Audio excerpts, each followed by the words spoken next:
many Barack Obama supporters do we have compared to Hillary Clinton? Let's see Barack Obama first. Hillary Clinton. Well, I think they're with you.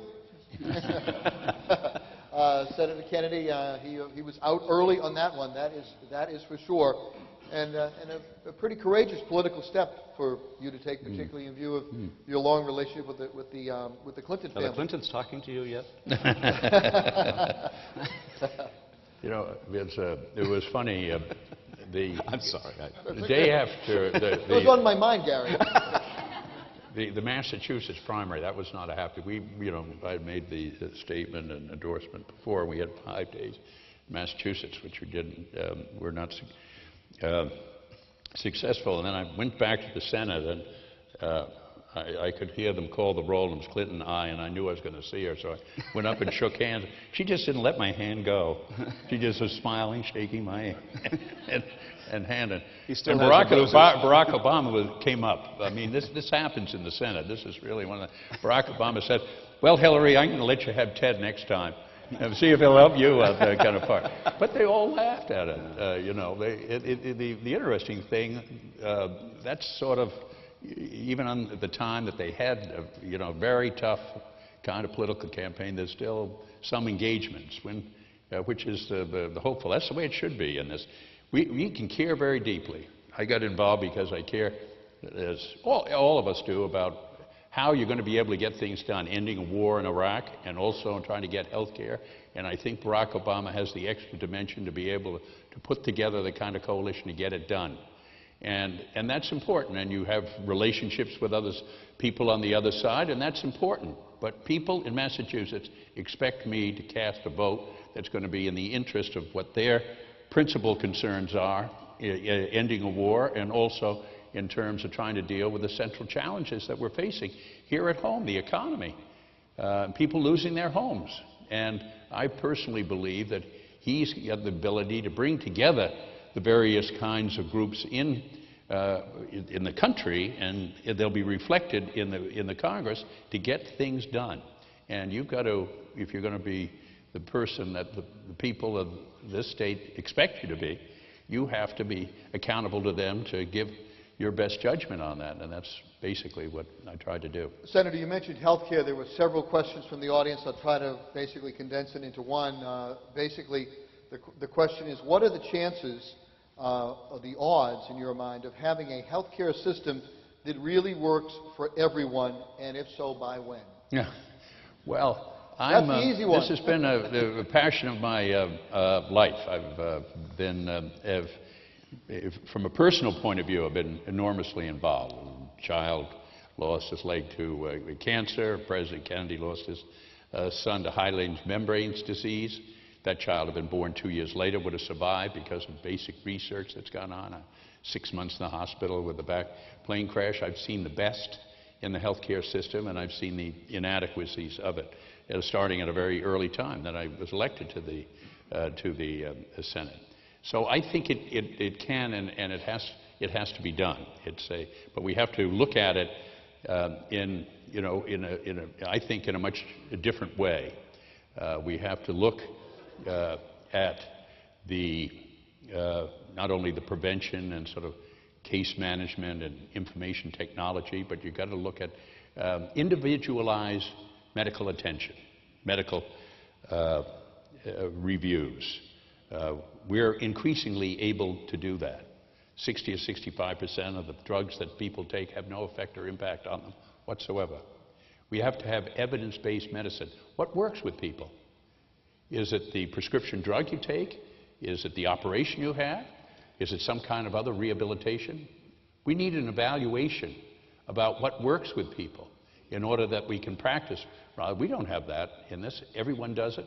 All the CMS, the governmental agency, is just inundated with what, if it works, people want reimbursement for it. We ought to find out what works. Why does Mayo able to treat Medicare people for 30% less than the national average? Why is Intermountain States in Utah able to do Medicare treatment for individuals for exactly the same for 40% less? What are the incentives in the Congress to try and give support for those individuals and make others that are grossly inefficient and wasteful? Why should we be picking up that tab? So we've got to look differently at all of this, and because the American people are not going to support large sums or medium sums or even small additional sums. They understand what every person understands, and that is we're spending too much at the present time. And they know these inefficiencies. And we have to be able to deal with it. So the answer is, I believe that we can do it. I think we have to do it. I think it's a moral issue for families. I mean, this idea that people aren't able to get it because of they're needy and is wrong in terms of this country. If we're able to do it, we should do it. And I hope to be, a player. We're going to have a lot of players in it, but I look forward to being at least one. We always have a tough question, okay? So here's the ringer, okay? Read it verbatim here. What is your position on wind farms, wind energy, and wind power? Wind farm. I'm for it. I'm for them. And I think we need to have, geothermal. I think we need to have wind. I think we need to have the biofuels. We need incentives in those areas. All of the incentives now, primarily, are all in terms of continued oil and gas when they're flush with the incomes. I do think that you've got siting issues, and that they ought to reflect the public interest in those issues. But I think in the energy, I think you've got. I think there's enormous amount that has to be done in terms of alternative energy. I was in a conference the other day. They were talking about we get half of all of our electricity comes from coal, and the coal-producing plants are 30% efficient. 70% of the energy or the heat that they put off in terms of it disappears into the air. They haven't had a modernization of the electricity units now in 30 years on this part. If you were able to recapture, I mean, even half of that amount, the difference here. Appliances. We shifted in our home, not only in a vehicle, but in our home, to all new efficiency appliances. We're able personally to afford to get the new one, but a lot of people can't do it. Our electric bill has gone down 60%, just the use of new bulbs in our home. The dimmer in the morning, until you finally move along. I kind of like it, myself. You turn the switch, it's kind of nice glow for a while, and when you get downstairs, wherever you're going, and the lights finally come on bright. There's all kinds of, I think we have to do it. And I think we have to provide the incentives to be able to go ahead. I'm sure that someone out here is thinking, well, what about that wind farm in Nantucket Sound? Wind farm in Nantucket. I am for the recommendations of the Oceans Commissions. We really want to, let me just give you 3 minutes on this.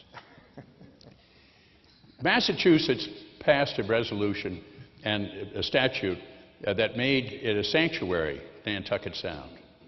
And it was a sanctuary, marine sanctuary, up to 1981. It was made a recommendation on the basis of the Department of Interior that said it was a fragile area.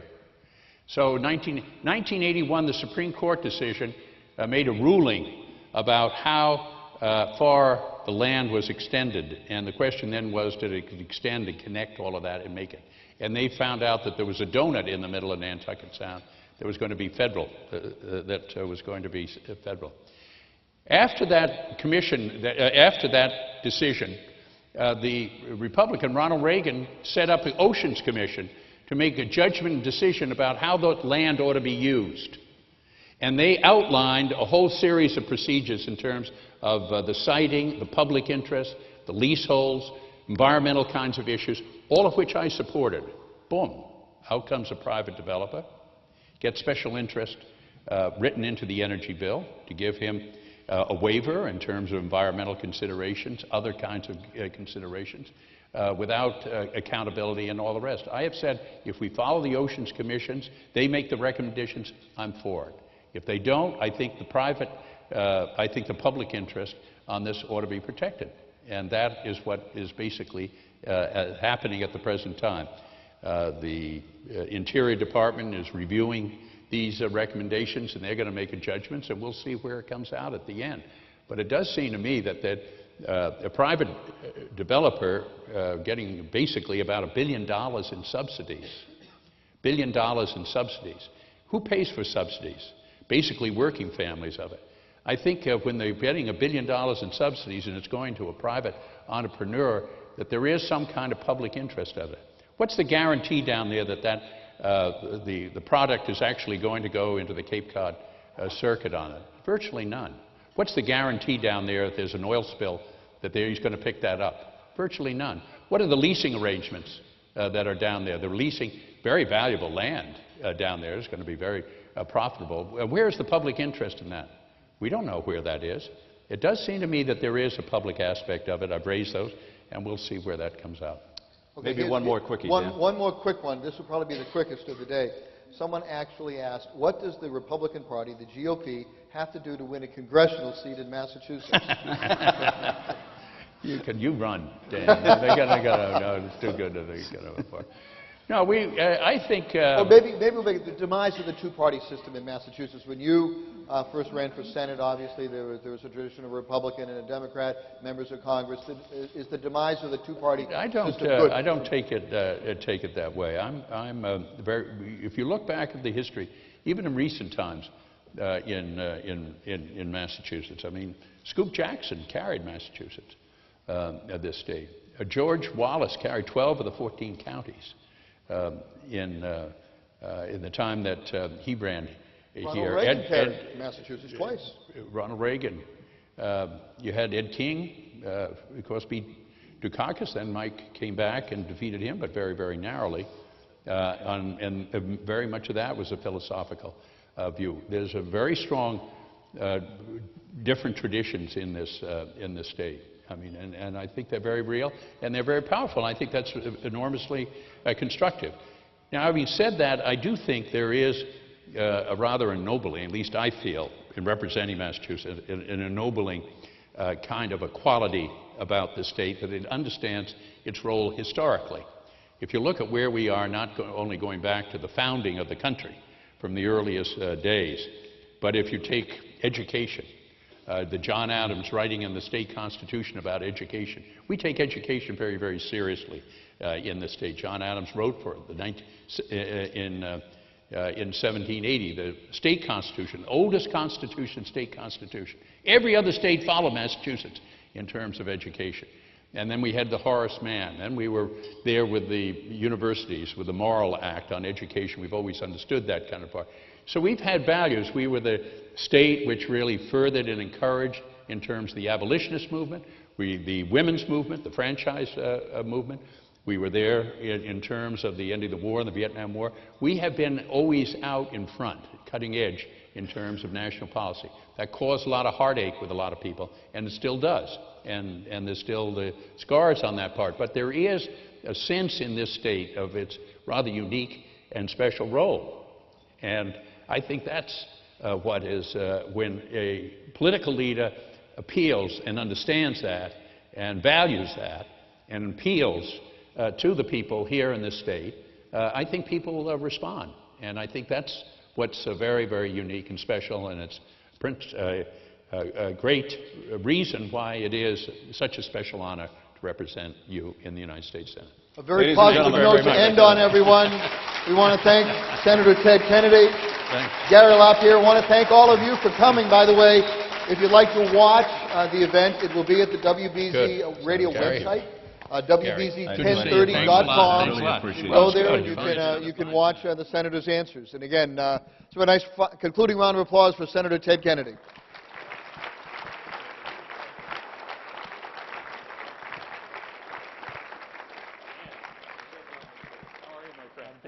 Thanks very much. Great to see you.